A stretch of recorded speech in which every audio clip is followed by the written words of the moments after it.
Começa agora pela TV Novo Tempo mais um programa Evidências na busca de fatos que comprovem a veracidade histórica da Bíblia Sagrada. E no programa de hoje, nós vamos conhecer um pouco mais da história do antigo Israel através do olhar da arqueologia. Aqui atrás você tem pedras que para você podem ser apenas pedras, mas eu garanto, é possível extrair um discurso dessas pedras, um ensinamento que nos ajude a colocar um contexto nas passagens da Bíblia Sagrada. Eu estou nesse momento na cidade de Beit Shemesh, que tem relação direta com um dos juízes de Israel, estou me referindo a Sansão, e também a Arca da Aliança e outros episódios da história do povo de Deus. Portanto, não sai daí porque Evidências está só começando.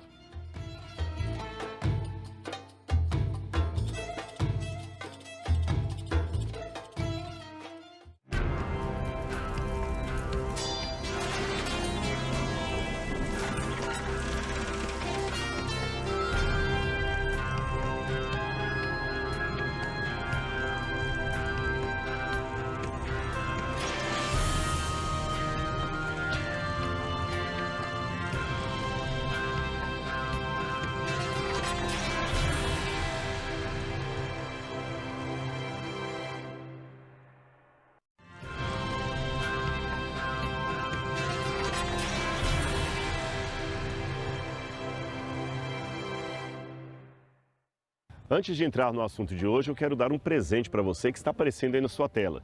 Estou falando do Guia de Estudos Evidências, preparado com muito carinho para você e sua família.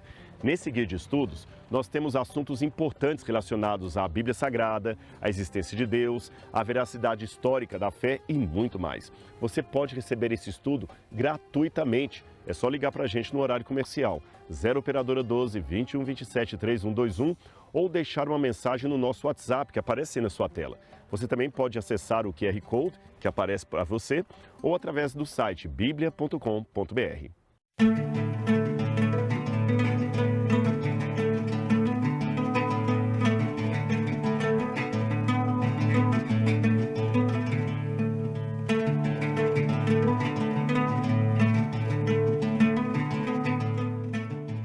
Imagine o privilégio de quem vive aqui em Israel saber que ele está pisando sobre antiguidades que têm relação direta com a Bíblia Sagrada.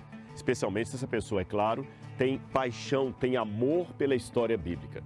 Ele sabe que onde estão as casas, as cidades modernas, ali naquele lugar ocorreram aquelas histórias fantásticas que há milhares de anos tiveram lugar aqui nesse ambiente, nesse território.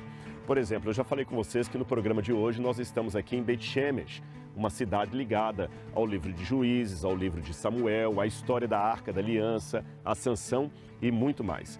Ali atrás você tem a cidade moderna de Beit Shemesh. E justamente aqui onde eu estou é a antiguidade de Beit Shemesh. Ali passa uma rodovia, os carros estão passando lá normalmente. Do outro lado da rodovia descobriram antiguidades e aqui onde eu estou também descobriram antiguidades.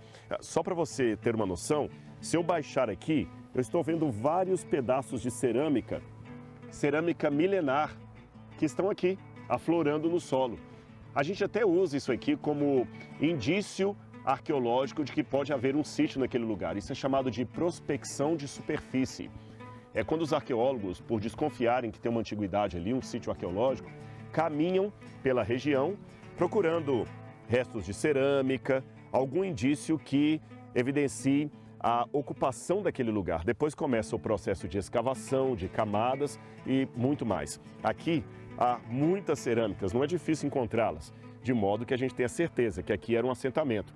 E aqui era justamente o local que a Bíblia chama de Beit Shemesh. Eu vou ler uma dessas passagens para você da Bíblia Sagrada referentes a este lugar aqui. No livro de Josué, quando vai falar das tribos de Israel e da herança que essas tribos tiveram, é mencionado o seguinte, em Josué capítulo 15, versículo 10 e 11. Eu vou ler para você. Então o limite dá volta desde Baalá para o oeste até o Monte Seir, passa ao lado do Monte de Gearim, ao lado norte, isto é, Quesalon, e descendo a Beit Shemesh, passa por Tímina. Segue mais ainda o limite ao lado de Ecrom, para o norte, e assim por diante. Você vê Beit Shemesh, Ecrom, é justamente o limite que a Bíblia fala do território ali de cada tribo. E quando você está aqui, você consegue ver esses limites. Aliás, se você caminhar por toda a região, você consegue ver a geografia exatamente como a Bíblia falou que era. É como se eu estivesse no Brasil e falasse assim, olha, você está no Triângulo Mineiro, aí você passa para o estado de Goiás. Quem é brasileiro, fica fácil de entender. Quem é estrangeiro, talvez nem tanto. E aqui, quem é israelense conhece muito bem o setor e pode nos ajudar a ver em que lugares a Bíblia menciona que tal e tal coisa aconteceu. E para entender melhor esse lugar onde eu estou aqui, eu já mostrei a cidade moderna de Beit Shemesh, que ainda tem esse nome até hoje.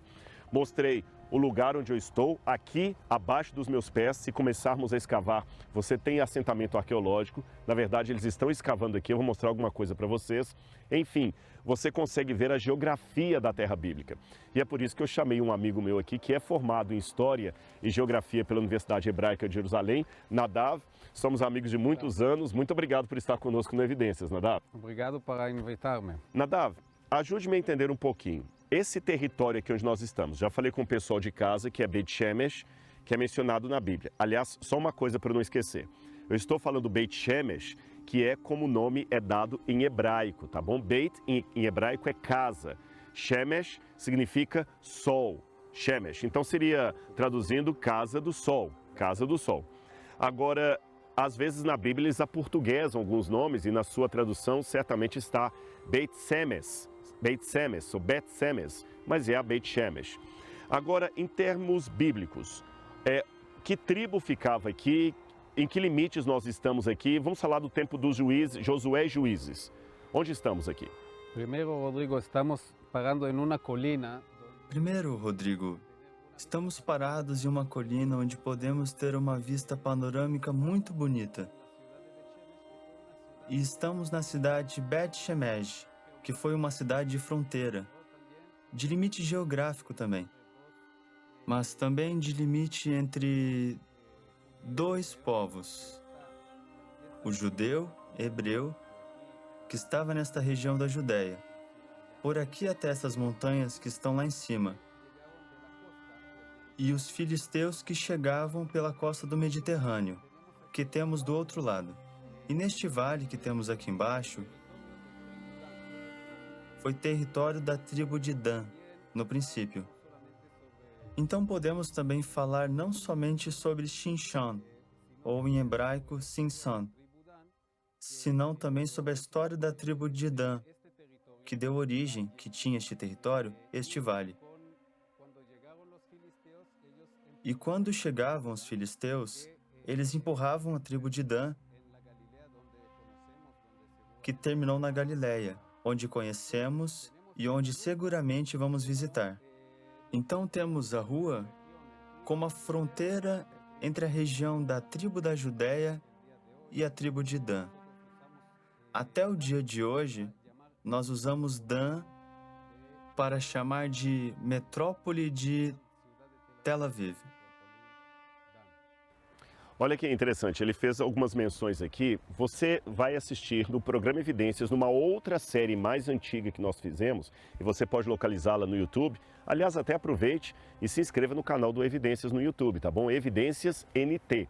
Aí você vai procurar lá Evidências Israel, a série mais antiga que nós fizemos. Nós fizemos um programa inteiro na cidade de Tel Dan, no norte de Israel, onde você pode entender esse lugar. Agora, se você olhar um mapa que nós vamos colocar aí na tela, vai ficar mais fácil você entender onde nós estamos.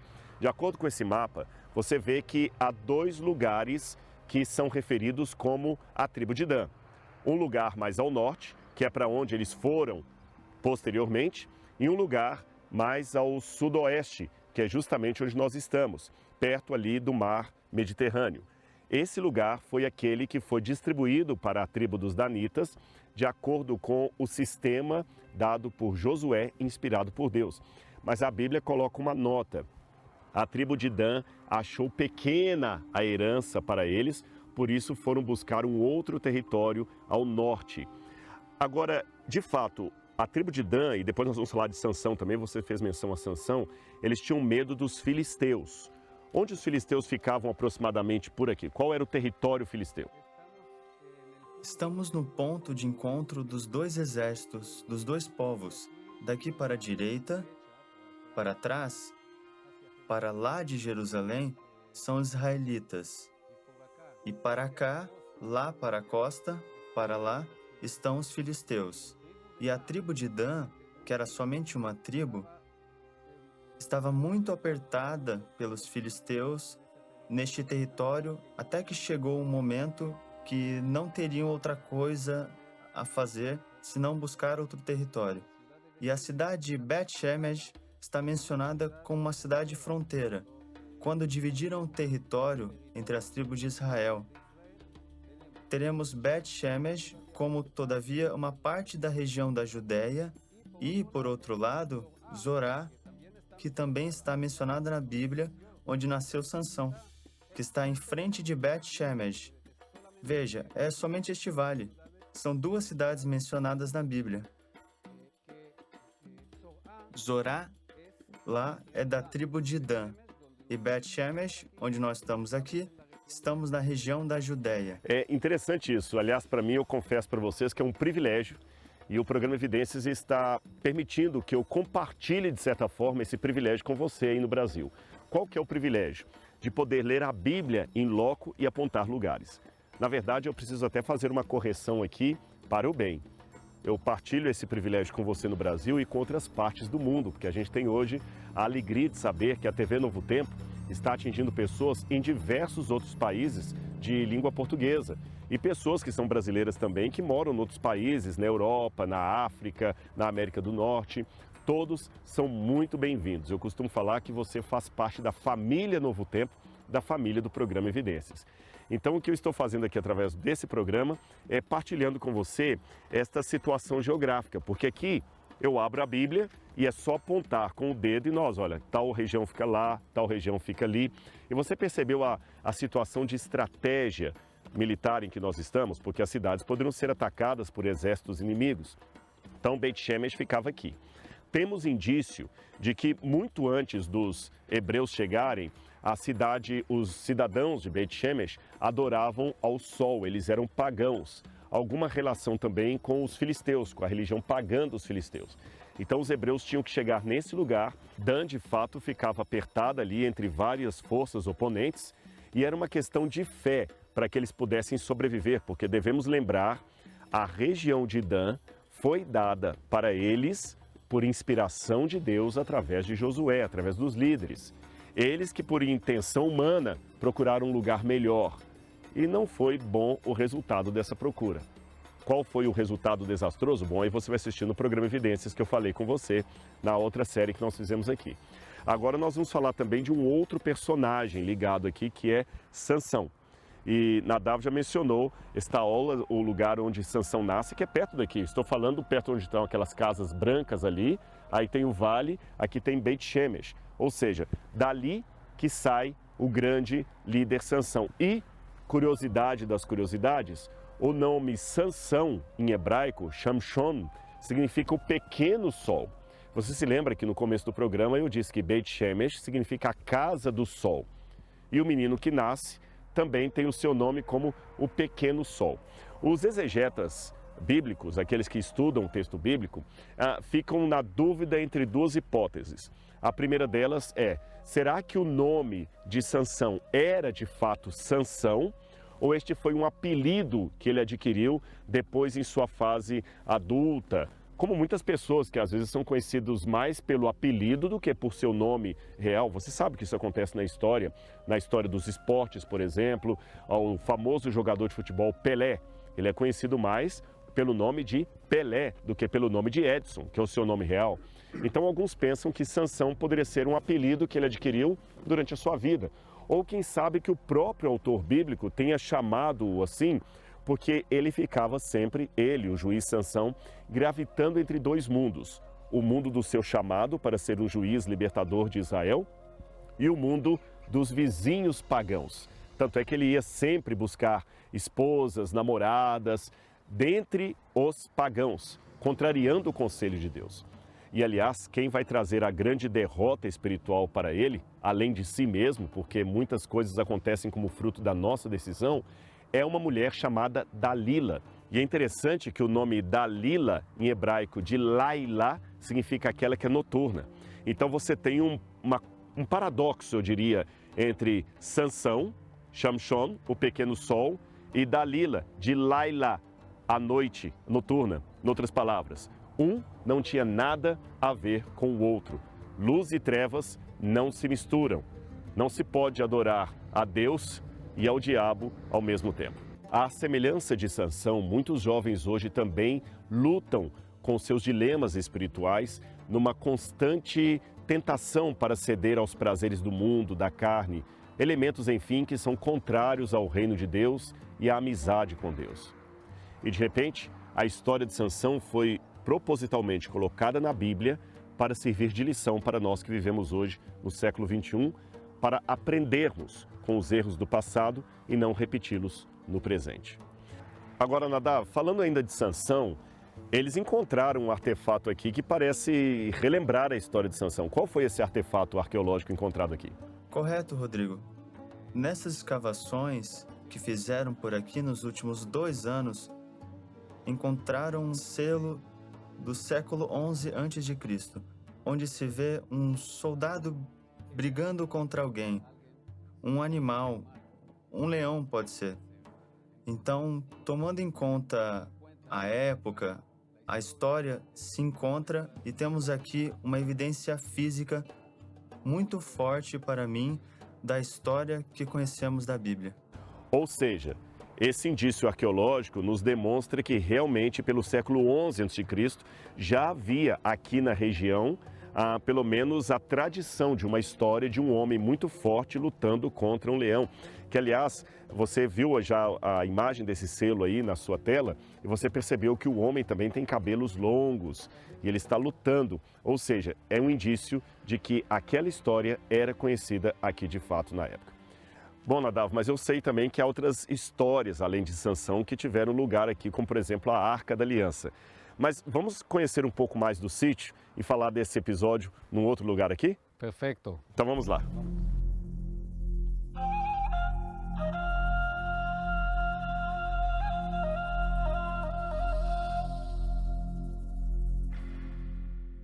Eu vim com o Nadav justamente para um lugar aqui que os arqueólogos ainda estão escavando. O mato que cresce aqui eu explico para você. A escavação ela não acontece durante todos os meses do ano. Ela acontece geralmente na época do verão, que são as férias estudantis. Isto mesmo, durante as férias é que os professores escavam com seus alunos e voluntários que vêm de outros lugares. Por isso que o mato cresce. Então você tem que roçar esse mato aqui, que cresceu durante o período da chuva, e começar a escavação novamente. Aqui também você pode ter uma noção de algo que eu já mencionei em outros programas, a estratigrafia, porque às vezes você tem uma parede, por exemplo, que vem aqui e outra que vem aqui. Obviamente ninguém vai fazer uma parede em forma de triângulo. Significa que uma foi feita numa época, a outra foi feita noutra época.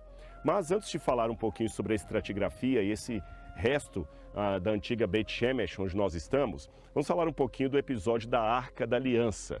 A famosa Arca da Aliança que os filisteus pegaram. Ela esteve aqui em Beit Shemesh? Correto outra vez, Rodrigo. Na história de Beit Shemesh também tem a parte da Arca da Aliança, que o povo de Israel perdeu na guerra contra os filisteus, um pouco mais ao norte, em Afec. E depois de uns anos, de um tempo que a arca estava nas mãos dos filisteus, o lugar onde os filisteus entregam de volta a arca ao povo de Israel é aqui, neste lugar em Beit Shemesh. Daqui, a arca continuou para subir a Jerusalém. Passou por Kiriat Jearim e daí o rei Davi levou a arca para a cidade de Davi, a cidade de Jerusalém.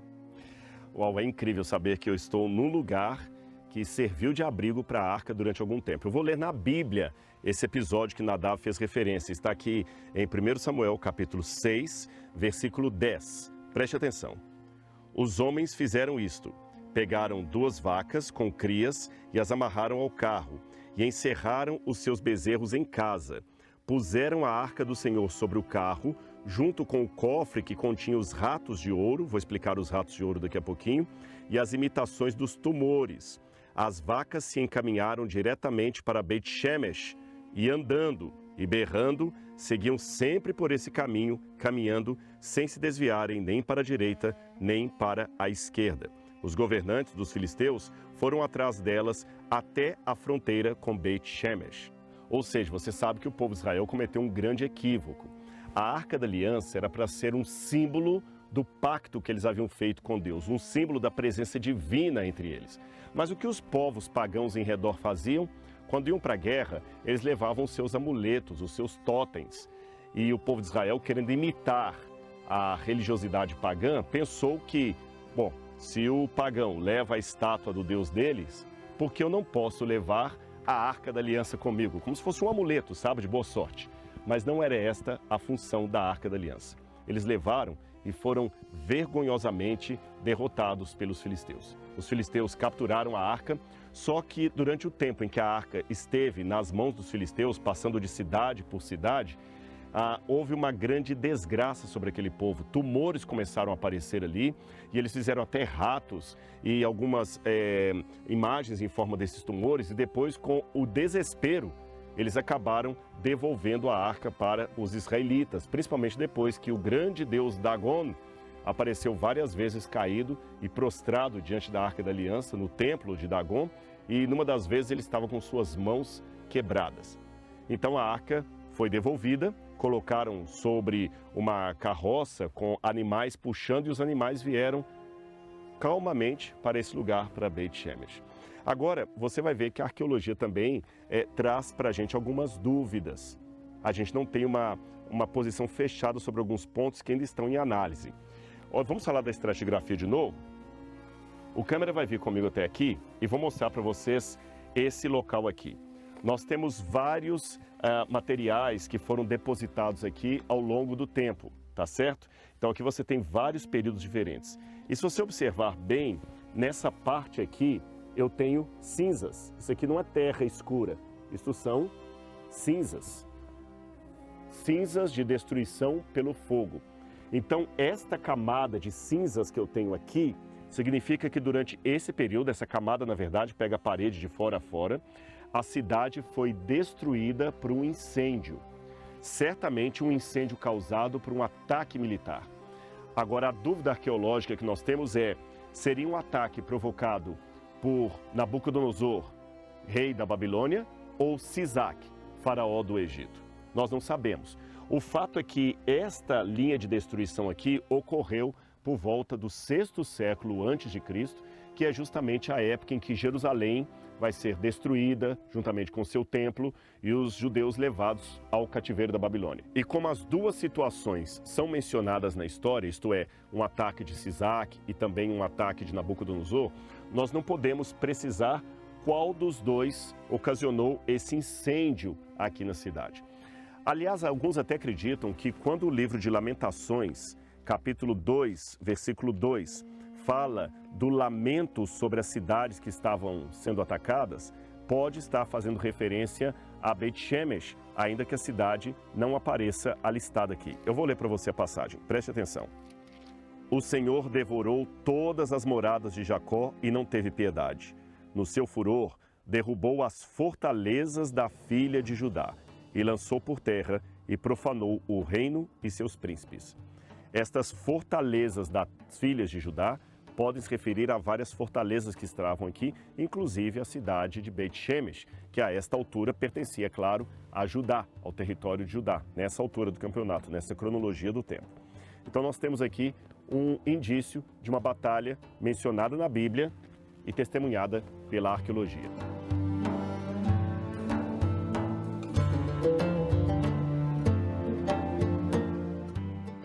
Bom, esta é a história que a arqueologia vai nos trazendo. E, para ser muito honesto com você, eu não posso ficar apenas com o relato acadêmico, histórico, científico, sem também demonstrar a minha emoção.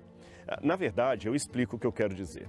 Há dois extremos que são preocupantes quando a gente prepara um programa como Evidências e traz essas informações para você.